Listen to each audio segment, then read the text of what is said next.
আসসালামু আলাইকুম শেখ ওয়ালাইকুম সালাতুল্লাহ। কতটুকু জ্ঞান অর্জন করলে দিনের দাওয়াতি কাজ করা যাবে?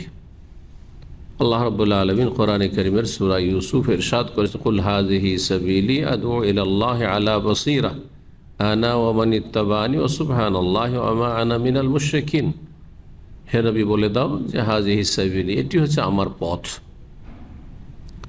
যেই পথ আল্লাহ আমাকে দেখিয়েছেন, দিন ইসলামের পথ, দিন ইসলামের দাওয়ার পথ। আদৌ এর আল্লাহ, আমি আল্লাহর দিকে আহ্বান করি খলুসিয়াতের সাথে, নিজের দিকে নয়, কোনো ব্যক্তির দিকে নয়, কোনো দল গোষ্ঠীর দিকে নয়। জি, আদৌ এর আল্লাহ আলা বসিরাতিন, জ্ঞানের সাথে, চোখ খুলি অন্ধের মতো নাই।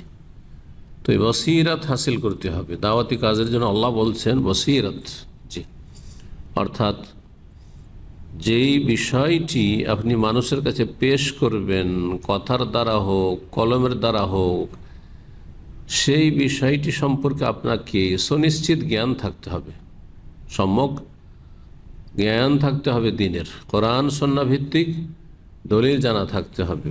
আর না জেনে অনুমান ভিত্তিক কথা বলবেন। ওয়ালা তাখফু মা লাইসা লাকা বিহি ইলম, যে সম্পর্কে তোমার সম্যক জ্ঞান নেই সে সম্পর্কে তুমি কোনো রকমের মুখ খুলবে না বা সেই পথ ধরবে না।